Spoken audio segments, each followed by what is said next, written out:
Hello student, स्वागत है आपका स्टडी विद डॉक्टर पवन ओबराय पर। मैं doctor Pawan Oberoi, head of department faculty of commerce, Bhagwati college Meerut.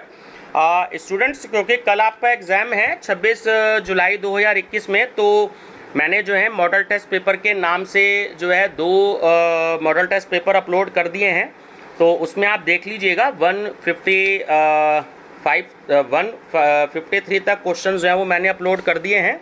तो इससे आगे के जो है कुछ क्वेश्चंस मैं आपको इस वीडियो में और डिस्कस कर रहा हूँ, ठीक है ना। तो काफ़ी क्वेश्चंस हो जाएंगे। इसके बाद मेरे को मैनेजमेंट अकाउंटिंग के भी जो है कुछ क्वेश्चन डिस्कस करने हैं। तो एक ही दिन का टाइम है। देखिए, तो ई कॉमर्स में रात इंग्लिश मीडियम में 2 वीडियो डिस्कस कर चुका था, हिंदी मीडियम में मैं अब ये तीसरी वीडियो डिस्कस कर रहा हूँ। मैनेजमेंट अकाउंटिंग की भी मैं एक वीडियो रात डिस्कस कर चुका था, एक वीडियो में ये डिस्कस कर रहा हूँ। इसके बाद में मैनेजमेंट अकाउंटिंग जो है डिस्कस करूँगा, ठीक है व्यूअर्स। तो आपका प्रैक्टिस सेट हो जाएगा। जो चैप्टर वाइज ना करा के बीच बीच के कुछ इंपॉर्टेंट क्वेश्चंस कराऊंगा, जिससे आपकी प्रैक्टिस हो जाएगी, ठीक है व्यूअर्स। तो फर्स्ट टाइम अगर आप मेरा चैनल देख रहे हैं तो स्टडी विद डॉक्टर पवन ओबराय को सब्सक्राइब कर लीजिएगा, लाइक और शेयर भी करते रहिएगा अपने फ्रेंड सर्कल में। और स्टूडेंट्स, आप जो है प्लेलिस्ट जरूर विजिट करिएगा, क्योंकि आप लोग सीधा कमेंट दे देते हैं कि सर इससे क्वेश्चन चाहिए और इसके क्वेश्चन चाहिए। और मैं अपनी हर एक वीडियो में ये बोलता हूँ कि आप लोग जो है मेरा चैनल सब्सक्राइब करने के बाद प्लेलिस्ट विजिट करिएगा। तो ई कॉमर्स की भी प्लेलिस्ट है। हिंदी मीडियम में 700 प्लस क्वेश्चंस थे, अब तो बल्कि मैंने 153 क्वेश्चन और दे दिए हैं, तो 850 प्लस क्वेश्चन हो चुके हैं उसमें। और इसमें भी मैं आपको काफ़ी क्वेश्चन दूंगा, तो 950 के आसपास क्वेश्चन हो जाएंगे, ठीक है ना। ऐसी मैनेजमेंट अकाउंटिंग के भी मैंने दे रखे हैं। तो चलिए डिस्कस करते हैं क्वेश्चन आगे। देखिए, आंसर बॉक्स में दे रखे हैं, क्योंकि इतना टाइम मेरे पास नहीं है। आज एक ही दिन का समय है कि हाइड कर दिया जाए। इंग्लिश में तो हाइड कर दिए थे आंसर, बट इसमें इतना समय है नहीं। चलिए, विशेषता का उपयोग वैकल्पिक संदेश प्रदर्शित करने के लिए किया जाता है। तो हम कहते हैं ALT। चेक बॉक्स का उपयोग किसके लिए किया जाता है? विकल्प को सक्षम या अक्षम करने के लिए, ठीक है। डैश आइकन उन फॉन्ट की सूची प्रदर्शित करता है जिनका उपयोग किया जा सकता है, तो उसको हम कहते हैं फॉन्ट चिन्ह बदलें। चलिए, हाइपर टेक्स्ट डॉक्यूमेंट की जन्म तिथि क्या है? बड़ा ही इंपॉर्टेंट क्वेश्चन है, ठीक है ना। हाइपर टेक्स्ट डॉक्यूमेंट, तो ये आया था 12 जून 1991 को। जब टैग का उपयोग पूरे वेब दस्तावेज में किसी विशेष टैग की डिफ़ॉल्ट विशेषताओं को बदलने के लिए किया जाता है, जहां भी उस टैग का उपयोग किया जाता है, तो उसे हम कहते हैं स्टाइल टैग, ठीक है। नेक्स्ट है MARQUEE। टैग के साथ उपयोग की जाने वाली विशेषताएं कौन सी हैं? तो वो हैं बिजी रंग और दिशा। तालिका की चौड़ाई निर्दिष्ट करने के लिए कौन सी विशेषता का उपयोग किया जाता है? तो ऑप्शन बी विथ, WIDTH। निम्न में से कौन सा इंगित करता है कि वेब पेज पर एक रंग कितना हल्का या गहरा दिखाई देता है? मूल्य। हाइपरटेक्स्ट दस्तावेजों को स्थानांतरित करने के लिए इंटरनेट द्वारा उपयोग किया जाने वाला संचार प्रोटोकॉल कौन सा है?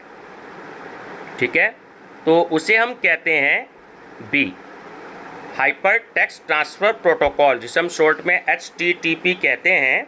तो उसका पूरा नाम होता है हाइपर टेक्स्ट ट्रांसफ़र प्रोटोकॉल। याद रखिएगा, एग्जाम में कई बार आ चुका है ये कंपटीशंस के।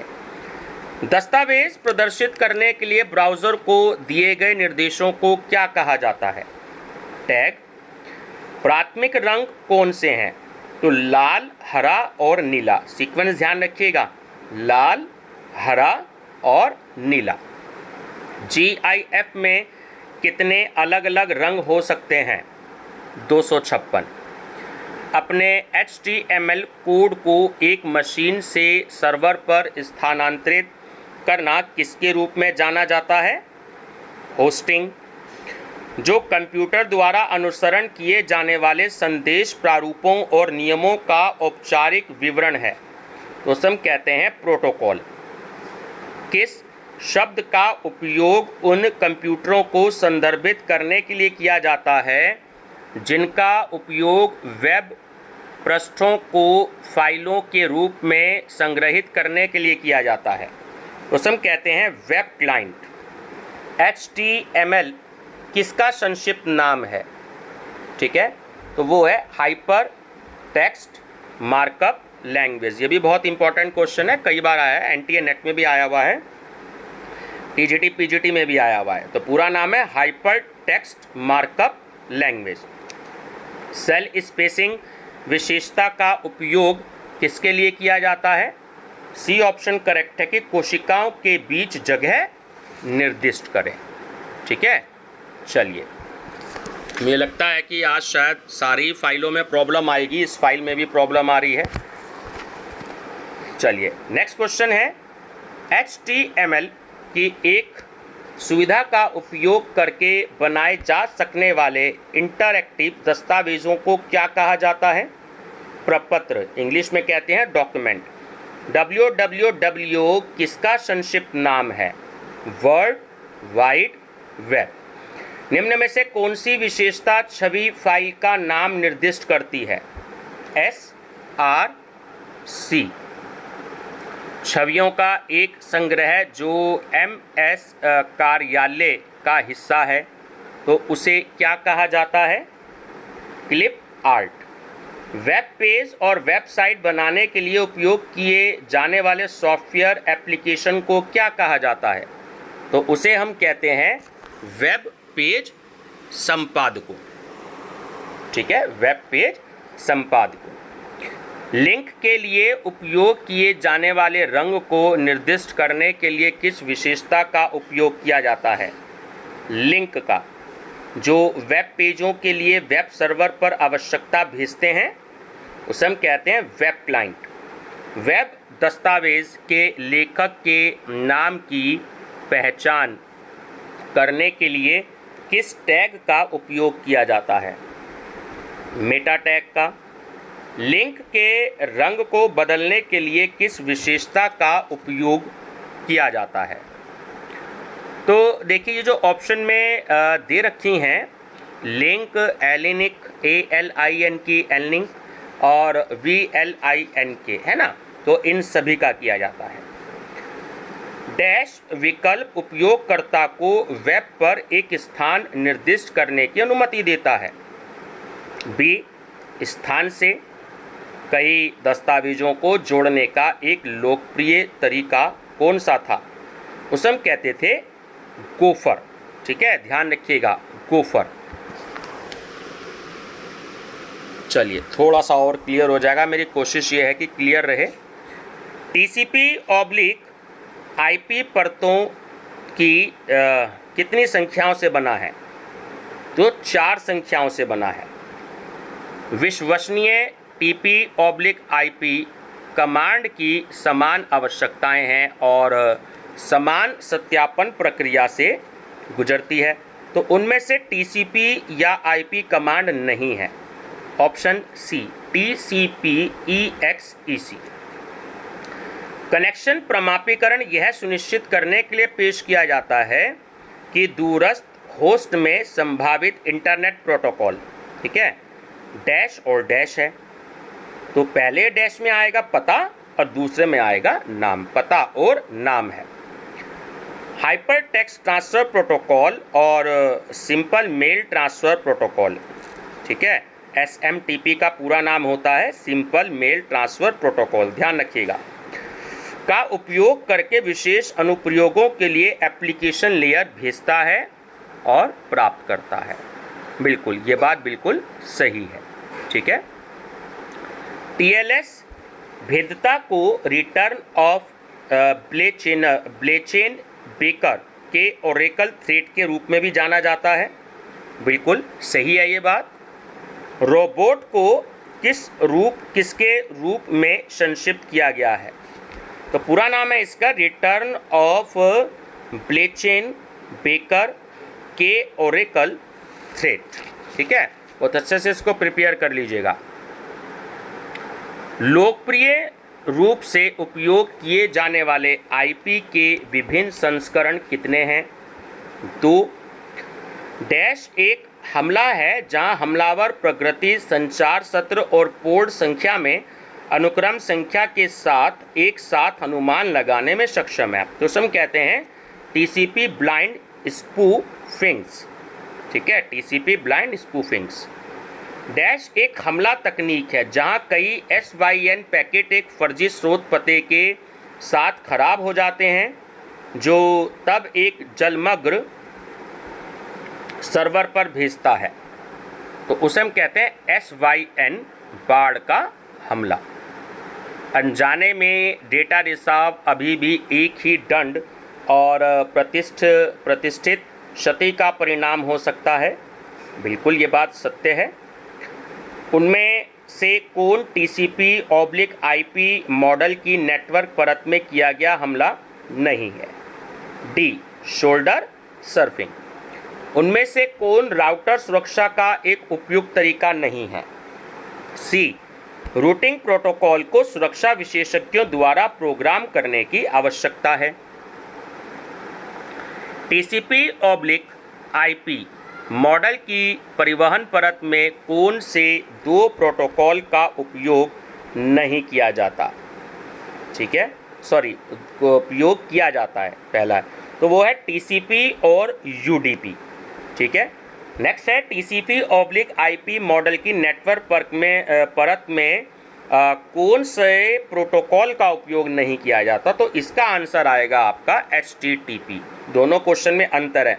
जब दो प्रोटोकॉल आपसे पूछेगा तो TCP और UDP आंसर होगा, और सिर्फ यही पूछे कि कौन से प्रोटोकॉल का उपयोग नहीं किया जाता तो वहाँ आंसर आएगा HTTP।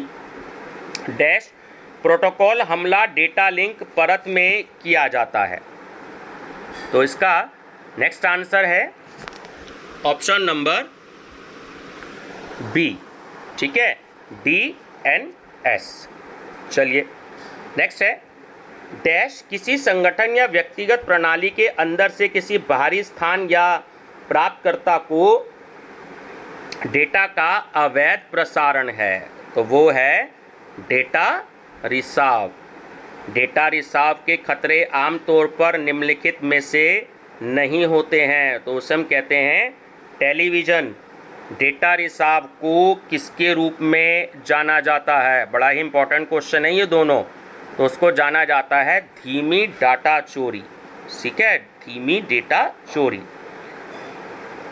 प्रमुख प्रकार के डेटा रिसाव हैं। तो देखिए 3 प्रकार के डेटा रिसाव हैं। ये देखिए शुद्ध हिंदी लिखी गई है, बिल्कुल हिंदी मीडियम वालों के लिए, है ना। तो ऐसा ही आपको एग्जामिनेशन में भी, बुकलेट में भी ऐसी हिंदी मिलेगी। तो इसलिए शुद्ध हिंदी लिखी गई है हिंदी मीडियम वाले बच्चों के लिए। तो 3 प्रकार के डेटा रिसाव होते हैं। अनधिकृत डेटा रिसाव अनिवार्य रूप से इच्छित या दुर्भावनापूर्ण नहीं है। बिल्कुल ये बात सत्य है। डैश डेटा उल्लंघनों के खिलाफ व्यवसायों की सुरक्षा में मदद करता है, जो कि क्लाइंट के लिए खतरा बन सकता है। ठीक है, तो उसका आंसर है केंद्रित। डैश एक लोकप्रिय कॉर्पोरेट सुरक्षा उपकरण है जिसका उपयोग केवल सेवाओं के साथ ईमेल पर हमले का पता लगाने के लिए किया जाता है। तो सही आंसर है प्रमाण। डैश कॉर्पोरेट डेटा संचार और अन्य परिसंपत्तियों की सुरक्षा में मदद करता है। तो सही आंसर है सिफर क्लाउड। ये कुछ टर्मिनोलॉजी है जो आपको याद रखनी होगी, है ना, सिफर क्लाउड। चलिए नेक्स्ट है डैश फ्रेमवर्क ने कमजोरियों की दरार को बिंदु की तरह आसान बना दिया और क्लिक करें। तो सही आंसर है मेटा स्प्लिट। Nmap को नेटवर्क मैपर के रूप में संक्षिप्त किया गया है। बिल्कुल ये बात सत्य है। डैश एक लोकप्रिय उपकरण है जिसका उपयोग नेटवर्क की खोज के साथ साथ सुरक्षा ऑडिटिंग में भी किया जाता है। तो हम कहते हैं नमाप। ठीक है, क्या कहते हैं? नमाप। ठीक है, जो ऊपर Nmap था तो वही नीचे इसका आंसर है इंग्लिश में Nmap, है ना। तो वो नमाप थोड़ा सा लिखने में ऐसे ही आया है, तो याद रख लीजिएगा। NMAP है ना, नमैप निम्न में से कौन सी जांच नहीं करता है? डी, किस प्रकार का एंटीवायरस उपयोग में है? नेटवर्क घुसपैठ का पता लगाने और वास्तविक समय यातायात विश्लेषण के साथ निम्नलिखित में से कौन सा सौदा करता है? वो होता है शॉर्ट। ठीक है, वायर शार्क एक किस प्रकार का उपकरण है? तो वो है नेटवर्क प्रोटोकॉल विश्लेषण। नीचे दिए गए टूल में से कौन सा वाईफाई हैकिंग के लिए उपयोग किया जाता है? तो वो है एयर क्रैक NG। उनमें से कौन सा एक भेद्यता स्कैनिंग उपकरण नहीं है? शॉर्ट। ईमेल जानकारी चुराने के प्रमुख तरीके हैं 3। इस बात को ध्यान रखिएगा कि 3 तरीकों से किसी की भी ईमेल की जो जानकारी है उसको चुराया जा सकता है। ठीक है, चलिए नेक्स्ट है, उनमें से कौन ईमेल जानकारी चोरी करने का एक प्रमुख तरीका नहीं है? तो वो है रिवर्स इंजीनियरिंग। डैश ईमेल संचार और खातों में संवेदनशील जानकारी के लिए अनौपचारिक पहुंच हानि या समझौता के खिलाफ सुरक्षित रखने की विधि है। ईमेल सुरक्षा। डैश मेलवेयर के प्रसार के लिए एक प्रसिद्ध तकनीकी माध्यम है। ठीक है, स्पैम की समस्याओं का सामना करना पड़ रहा है और फिशिंग हमले। तो सही आंसर है ईमेल। उनमें से कौन ईमेल सुरक्षा के लिए एक उचित तरीका नहीं है? ऑप्शन डी, पता लगाने के लिए अज्ञात लिंक पर क्लिक करें। ये बिल्कुल वही लैंग्वेज है जो कंप्यूटर पर आती है इंग्लिश में, तो उसकी हिंदी की गई है। ठीक है ना। चलिए, यदि कोई वेबसाइट कुकी का उपयोग करती है या किसी ब्राउज़र में कुकी होती है, तो हर बार जब आप उस साइट पर जाते हैं तो ब्राउज़र कुकी को उस वेबसाइट पर स्थानांतरित कर देता है। बिल्कुल ये बात सही है। संग्रहित कुकी, जिसमें उस वेबसाइट के बारे में आपके सभी व्यक्तिगत डेटा शामिल हैं, उसको क्या करता है? हमलावर मेलवेयर। ठीक है, यदि डैश में संग्रहित डेटा एन्क्रिप्ट नहीं किया गया है तो कुकी चोरी के बाद हमलावर कुकी द्वारा संग्रहित उपयोगकर्ता नाम और पासवर्ड जैसी जानकारी देख सकते हैं। तो हम कहते हैं कुकीज़। ठीक है, निम्नलिखित में से कौन एक गैर तकनीकी प्रकार की घुसपैठ या हमला तकनीक है? चलिए, तो सही आंसर है उसका social engineering. Air crack NG का उपयोग किसके लिए किया जाता है? वाईफाई हमले के लिए। डैश एक लोकप्रिय IP पता और पोर्ट स्कैनर है, तो वो है angry IP scanner. Dash multi protocol विविध नेटवर्क में नेटवर्क विश्लेषण के लिए उपयोग किया जाने वाला एक लोकप्रिय उपकरण है, तो उसे हम कहते हैं एटरपीका। ठीक है, एटरपीक सॉरी। डैश TCP पोर्ट को स्कैन करता है और विभिन्न होस्ट नाम को हल करता है, तो उसे हम कहते हैं सुपर स्कैन। ठीक है, डैश एक वेब अनुप्रयोग मूल्यांकन सुरक्षा उपकरण है, तो वो है वेब इंस्पेक्ट। ठीक है, वेब इंस्पेक्ट। निम्नलिखित में से कौन सा हमला आधारित चेक वेब इंस्पेक्ट नहीं कर सकता है? तो सही आंसर है शेल कोड को इंजेक्ट करना। शेल कोड को इंजेक्ट करना। डैश एक पासवर्ड रिकवरी और ऑडिटिंग टूल है। अच्छा क्वेश्चन है ये, तो उसका आंसर है LC4। नेक्स्ट है L0PHT क्रैक को पहले LC3 के नाम से जाना जाता था। ये बात बिल्कुल गलत है। ठीक है, डैश एक कमजोरी है जिसका हमलावरों द्वारा शोषण किया जा सकता है, तो उसे हम कहते हैं कमजोरियों वाला सिस्टम। ठीक है, कमजोरियों वाला सिस्टम। चलिए नेक्स्ट क्वेश्चन है क्वेश्चन नंबर 232। डैश सॉफ्टवेयर या सिस्टम के सभी संभावित बिंदुओं का योग है जहां अनधिकृत उपयोगकर्ता सिस्टम से डेटा निकालने के साथ साथ प्रवेश कर सकते हैं। तो वो है हमला सतह। कई साइबर अपराध भारतीय दंड संहिता के अंतर्गत आते हैं, जिनमें से एक उदाहरण है। तो तीनों ही है कि ईमेल द्वारा धमकी के संदेश भेजना, इलेक्ट्रॉनिक रिकॉर्ड की भूल और बोगस वेबसाइट। तो सही आंसर है उपयुक्त सभी। जांचकर्ता को एक साक्ष्य एकत्रित करते समय निम्नलिखित सावधानी बरतनी चाहिए। जो विकल्प गलत है, तो हमें ये इसमें बताना है ना। ब्रैकेट में दिया जो विकल्प गलत है, तो सी कि एक संज्ञानात्मक अपराध की जांच करने से पहले मजिस्ट्रेट की अनुमति लेता है। ठीक है, ध्यान रखिएगा, इंपॉर्टेंट क्वेश्चन है। धारा 70 किसी भी अनधिकृत व्यक्ति द्वारा पहुंच या प्रयास आधिकारिक राजपत्र, इंग्लिश में गजट बोलते हैं राजपत्र को, में सरकार द्वारा अधिसूचित एक संरक्षित कंप्यूटर प्रणाली जहां